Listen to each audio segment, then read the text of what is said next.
Hello दोस्तों, स्वागत है आपका अपने ही चैनल साफिक विस्पर्स पर। और सबसे पहले तो आप लोगों को थैंक यू, बहुत बड़ा सा थैंक यू इतना प्यार बनाए रखने के लिए। और आई एम सॉरी क्योंकि मैं स्टोरीज अपलोड नहीं कर रही थी, क्योंकि मेरा एग्ज़ाम आप लोग को पता ही होगा, आपने अगर पोस्ट मेरा देखा होगा तो मेरा नीट का एग्ज़ाम पास आ रहा है। बट मुझे आप लोगों से बातें करनी थी और स्टोरी को आगे थोड़ा कंटिन्यू करना था, तो मैंने सोचा एक आधे एपिसोड्स को मैं अपलोड कर देती हूँ, या फिर अगर स्टोरी पूरी होती है तो स्टोरी पूरी कर देती हूँ। तो आगे बढ़ते हैं, जानते हैं कि पिछले एपिसोड्स में क्या हुआ था। तो हमने देखा था कि आदित्य को रक्षिता और जावी के बारे में पता चल गया था। उसने कहीं दूर से देख लिया था सेम, क्योंकि वो भी सेम जगह घूमने गया था जहाँ जावी और रक्षिता अपना टाइम स्पेंड कर रहे थे। तो आदित्य को पता चल गया था। फिर आदित्य उसके बाद तुरंत जावी के घर जाता है, उसके मम्मी पापा के पास। और वहाँ जावी को ना पाकर उसे ये यकीन हो गया था कि जावी उससे झूठ बोल रही है। फिर उसने कुछ ना कुछ प्लान बनाने का सोचा था अपने मन में, जावी को नीचा दिखाने के लिए, जावी को गलत साबित करने के लिए। लेकिन वो ये सब ऐसे नहीं कर सकता था, क्योंकि वो भी कुछ दूध का धुला नहीं था, उसने भी गलतियाँ की थी। तो आदित्य से फोकस हटा के अब हम थोड़ा सा जावी और रक्षिता की तरफ बढ़ते हैं। जावी ने रक्षिता के सिर पर हाथ फेरते हुए उसकी कीमोथेरेपी की थकान को मिटाया था। एक रात जब रक्षिता को बहुत दर्द था, जावी ने उससे अपनी बाहों में समेट लिया और उसके कानों में कुछ पुरानी कहानियाँ सुनाई बस। और ये सब पहले की बातें थी। तो कुछ ऐसे वक्त गुजरा था जैसे कुछ हफ्ते जो गुजरे थे जावी और रक्षिता के साथ में, ये पहले की कहानियाँ थी। जावी ने रक्षिता के सूखे होठों पर स्ट्रॉबेरी बाम लगाया और लिप बाम लगाया, और रक्षिता ने मुस्कुराते हुए कहा, अब इसकी क्या ज़रूरत है। तो जावी ने उसके माथे को चूम कर जवाब दिया, तुम आज भी मेरे लिए उतनी ही खूबसूरत हो। फिर एक दिन जब जावी ने रक्षिता की पसंदीदा गानों की प्लेलिस्ट बजाई और दोनों ने बिना कुछ बोले एक दूसरे के हाथ थामे खिड़की से गिरती बर्फ़ को देखा, वहाँ कोई जिस्मानी चाहत नहीं थी, सिर्फ दो रूहें एक साथ। एक गहरा और खामोश मिलन था उनका। वो पल जब रक्षिता ने कमज़ोरी में भी जावी के हाथ पर अपना नाम उकेरा और कहा, अगर मैं चली गई तो ये निशान याद रखना। जावी ने उसे और कसकर पकड़ लिया, जैसे वो वक्त की रेत को अपनी मुट्ठी में कैद करना चाहती हो। लेकिन किस्मत को ये सब सुकून मंजूर नहीं था। एक सुबह जावी के पास दिल्ली से एक अनजान नंबर से फ़ोन आया। हेलो, क्या आप मिस्टर आदित्य की पत्नी बोल रही हैं? दूसरी तरफ से एक भारी आवाज़ आई। जावी का दिल बैठ गया। हाँ, मैं बोल रही हूँ, क्या हुआ? मैम, आपके पति का बहुत बुरा एक्सीडेंट हो गया है। वो शायद आपके मायके से वापस लौट रहे थे जब उनकी गाड़ी अनियंत्रित होकर एक ट्रक से टकरा गई। उनकी हालत बहुत नाजुक है। उन्हें दिल्ली के मैक्स हॉस्पिटल में भर्ती किया गया है। आपको वहाँ तुरंत पहुँचना होगा। जावी के हाथ से फ़ोन गिर गया। वो रक्षिता के पास बैठी थी, जो अभी भी गहरी नींद में सोई थी। जावी का दिमाग सुन्न हो गया।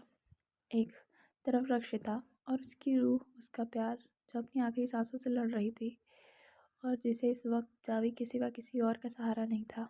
दूसरी तरफ आदित्य, उसका पति, वो इंसान जिसने हमेशा उसे सम्मान दिया है। भले उसे उतना अच्छा फील नहीं हुआ था आदित्य के साथ, लेकिन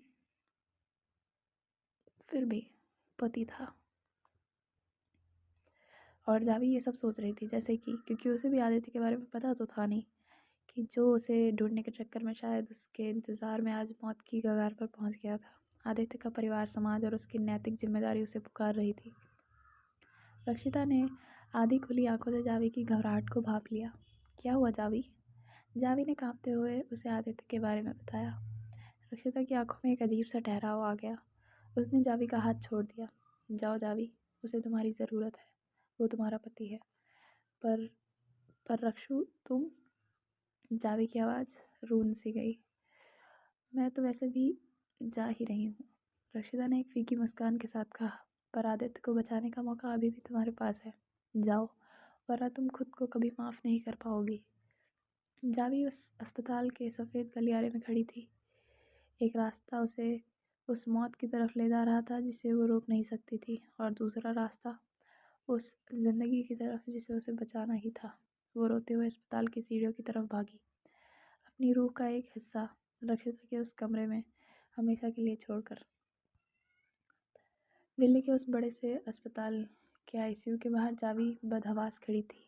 सफ़ेद गलियारे, मशीनों के शोर, डॉक्टर की भाग दौड़, सब कुछ वैसा ही था जैसा वो पीछे छोड़ कर आई थी। बस चेहरा बदल गया था, वो शख्स बदल गया था। एक वो शख्स था जिसके लिए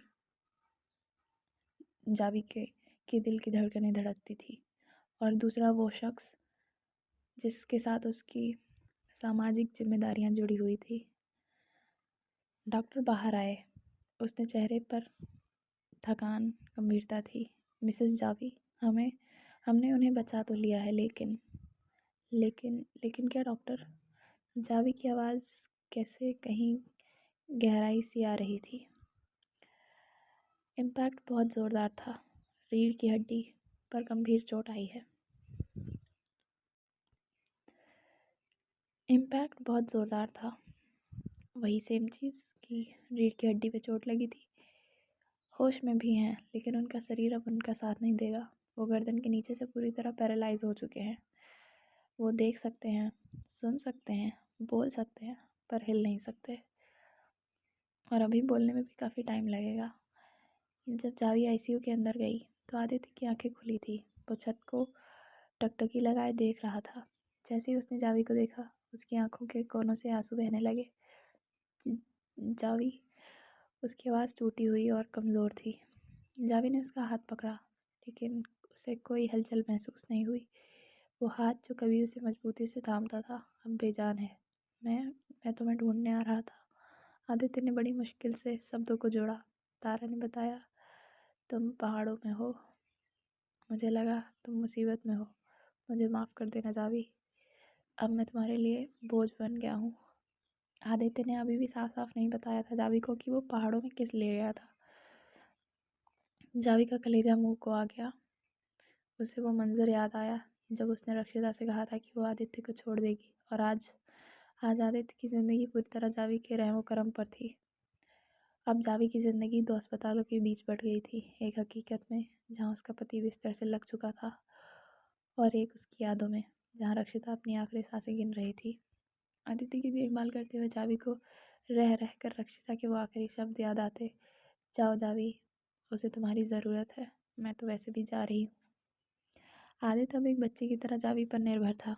उसे खाना खिलाना, उसे साफ करना, उसे करवट दिलाना, सब जावी को ही करना था।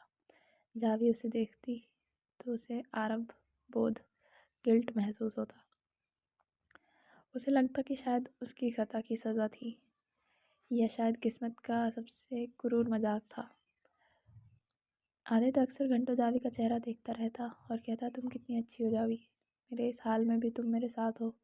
अगर तुम ना होती तो मैं कब का मर चुका होता।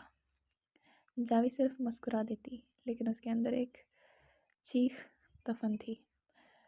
वो आदित्य की सेवा तो कर रही थी, पर उसका मन पहाड़ी के अस्पताल के कमरे में अटका हुआ था। उसे रह रहकर डर लगता, क्या रक्षिता अब भी ठीक होगी?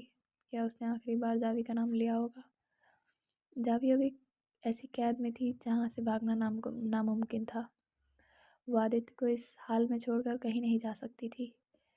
उसकी नैतिकता और उसका फ़र्ज उसे जकड़े हुए थे। एक तरफ वो बिस्तर पर पड़ा बेबस इंसान था जो उसकी बेपनाह मोहब्बत करता था, ऐसा जावी को लगता था, और दूसरी तरफ वो औरत थी जिसने जावी के प्यार के खातिर खुद को मिटा दिया था। जावी रोज़ रात को आदित्य के सोने के बाद उस पुरानी चांदी के ब्रेसलेट को अपनी हथेली में भींचती और अंधेरे में सिसकती। उसे समझ नहीं आ रहा था कि वो किसके लिए ज़्यादा रोए, उस पति के लिए जो जिंदा रहकर भी लाश बन चुका है, या उस प्रेमिका के लिए जो शायद अब महज एक याद बन चुकी है। दोपहर की उदास रोशनी आदित्य के कमरे में फैली थी। जावी उसे दवाई खिलाकर उसके माथे को सहला रही थी। तभी उसके फ़ोन की स्क्रीन चमक उठी। रोहन का नाम देखकर जावी के हाथ ठिठक गए। उसका दिल किसी अनोखी और अनहोनी की आशंका से बैठने लगा। उसने थरथराते हुए हाथ से कॉल उठाया। हेलो रोहन। जावी मैं हूँ। रोहन की आवाज़ शांत थी, उसमें वो पुरानी कड़वाहट नहीं थी। मैं हिमाचल में हूँ, रक्षिता के पास। तारा ने मुझे फ़ोन करके बताया था। जावी की आंखों से आंसू बहने लगे। रोहन, वो कैसी है? मैं उसे इस हाल में छोड़कर। मुझे पता है तुम कहाँ हो और किस हाल में हो, रोहन ने उसे टोकते हुए कहा। आदित्य के बारे में सुना मैंने। जावी सुनो, तुम अब यहाँ की चिंता करने की ज़रूरत नहीं है। मैं रक्षिता के साथ हूँ। उसका इलाज, उसकी देखभाल सब मैं देख रहा हूँ। वो अब अकेली नहीं है। तुम अपना और आदित्य का ध्यान रखो, उसे तुम्हारी ज़्यादा ज़रूरत है। फ़ोन कट गया। जावी वहीं ज़मीन पर बैठ गई। रोहन, जिसका दिल इन दोनों ने मिलकर तोड़ा था, वही आज उनकी सबसे बड़ी ढाल बनकर खड़ा था। जावी ने कमरे में लेटे बेबस आदित्य को देखा और फिर अपनी खिड़की से बाहर आसमान की ओर ताका। किस मोड़ पर ले आई है ये ज़िंदगी? एक तरफ वो है जिसे मेरे लिए खुद को मिटा दिया, और दूसरी तरफ वो जो मेरे इंतज़ार में खुद एक लाश बन गया है। रक्षिता ने रोहन को चुन लिया है, सहारे के लिए नहीं बल्कि मुझे आज़ाद करने के लिए। वो जानती है कि जब तक मुझे उसकी फ़िक्र रहेगी, मैं आदित्य के साथ कभी पूरी तरह नहीं रह पाऊँगी। उसने अपनी मुट्ठी भींची। मैंने हमेशा भागने की कोशिश की है, कभी अपनी भावनाओं से, कभी अपनी जिम्मेदारियों से, पर अब नहीं, अब और नहीं। अगर रक्षिता मौत से लड़ रही है तो मुझे आदित्य को ज़िंदगी की ओर वापस लाना होगा, और यही मेरा प्रायश्चित है, या शायद मेरा प्यार। अब मुझे ही फैसला करना होगा। जावी उठी और आदित्य के पास जाकर उसका बेजान हाथ अपने हाथों में ले लिया। उसकी आंखों में अब हताशा नहीं थी, बल्कि एक ठंडी दृढ़ता थी। आदित्य, उसकी धीमी लेकिन साफ आवाज़ में कहा। आदित्य, आदित्य ने पल के झपका कर उसे देखा। हम यहाँ हार नहीं मानेंगे। मैंने फैसला कर लिया है। मैं तुम्हें विदेश ले जाऊंगी, जर्मनी या अमेरिका, जहाँ भी सबसे अच्छा इलाज होता है वहाँ की नई रोबोटिक सर्जरी और आधुनिक मशीनों से, और बड़े डॉक्टरों के पास दिखाकर शायद तुम्हारा शरीर काम करने लगे और तुम अपने पैरों पर खड़े हो सको। आदित्य की आंखों में अविश्वास था।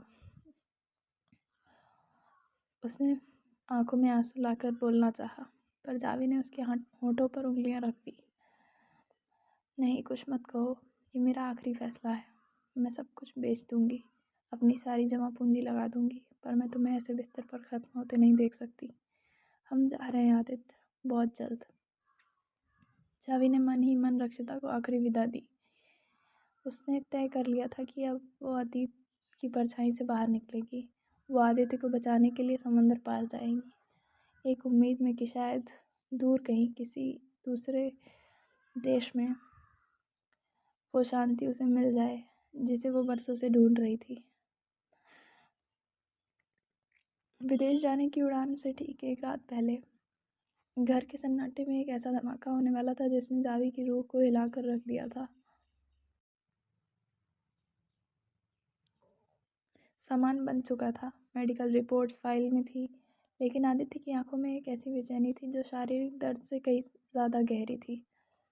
जावी, ज़रा इधर आओ, आदित्य ने बहुत ही धीमी और भारी आवाज़ में पुकारा। जावी उसके बेड के पास बैठ गई और उसका ठंडा हाथ अपने हाथों में ले लिया। क्या हुआ आदित्य? दर्द हो रहा है? बस कल तक की बात है, फिर हम। नहीं जावी, आदित्य ने उसे टोक दिया। उसकी आंखें छत की ओर जमी थी। इलाज से पहले मुझे अपने सीने से ये पत्थर हटाना है, वरना विदेश जाकर भी मैं ठीक नहीं हो पाऊंगा। जावी का दिल धड़कना भूल गया। उसने आदित्य के चेहरे पर ऐसी कड़वाहट और अपराध बोध, जिसे गिल्ट कहते हैं, उसने वो देखा उसके चेहरे पर, जो उससे पहले कभी आदित्य के चेहरे पर उसने नहीं देखा था। तुम उस दिन पहाड़ों में गई थी ना, रक्षिता को ढूंढने? आदित्य ने अचानक पूछा। जावी का शरीर सुन्न पड़ गया। तुम्हें कैसे पता? आदित्य की आंखों से एक आंसू लुढ़का। क्योंकि मैं भी गया था ईशा के साथ।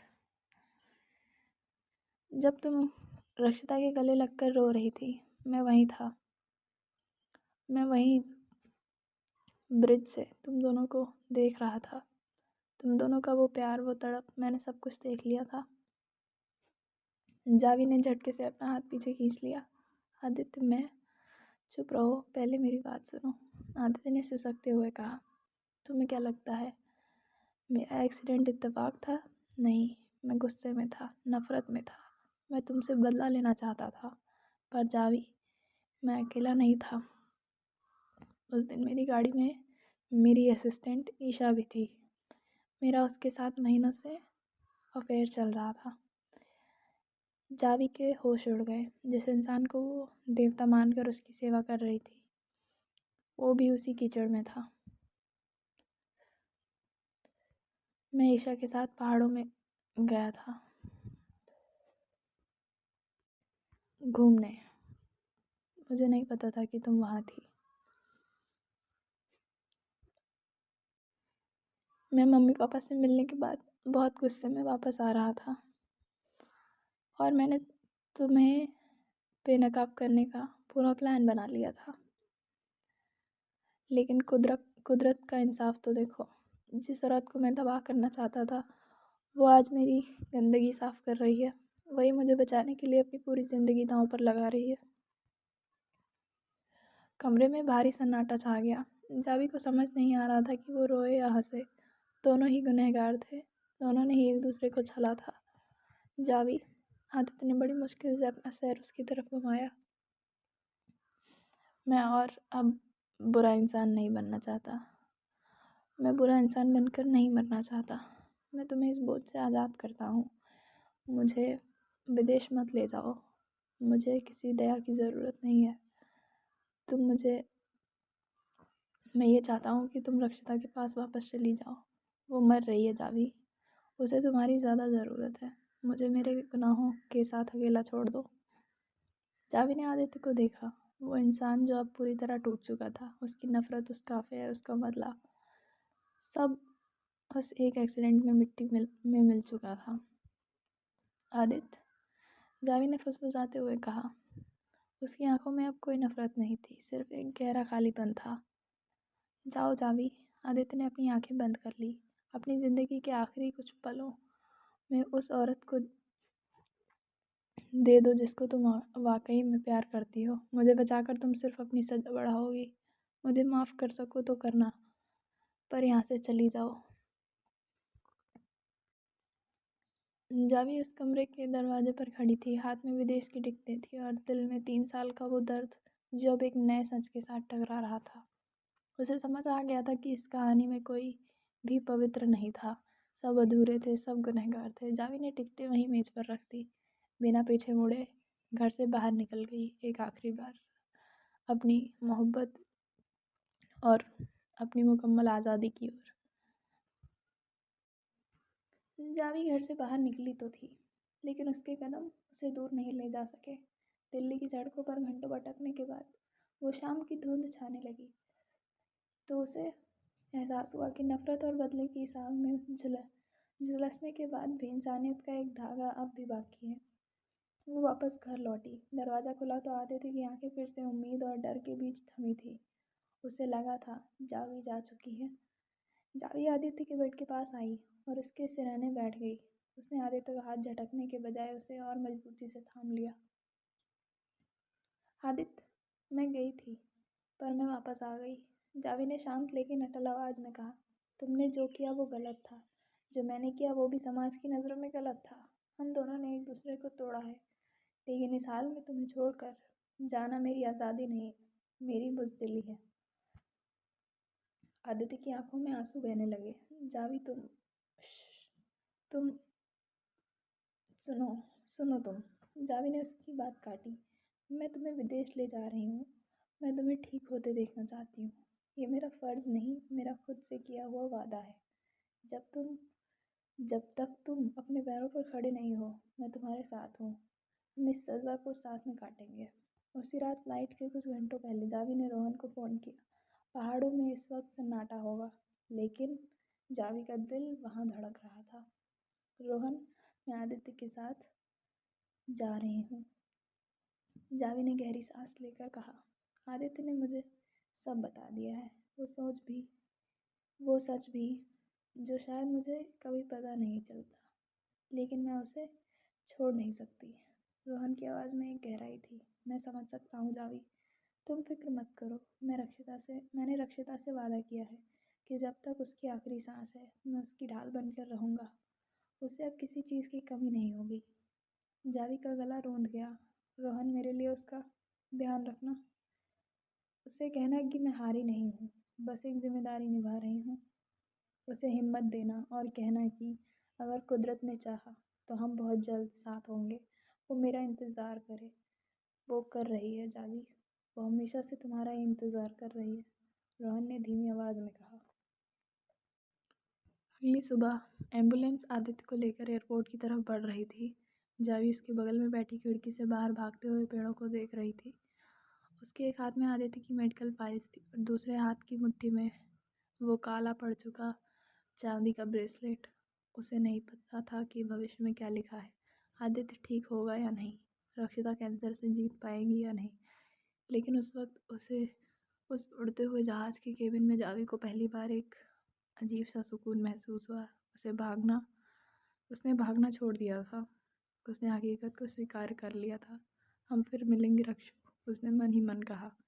एक ऐसी दुनिया में जहाँ कोई पति नहीं होगा, ना कोई मंगेतर होगा और ना ही कोई गुनाह होगा, बस तुम और मैं होंगी।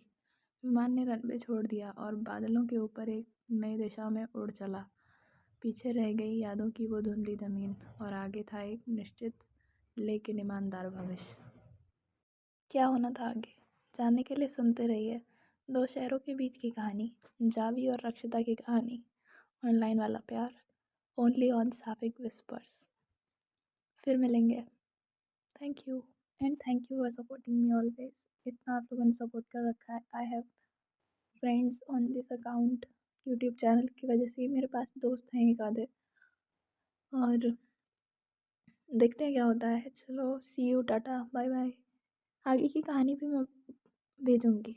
आगे भी देखते हैं क्या होता है, रक्षिता और जावी मिल पाते हैं या नहीं।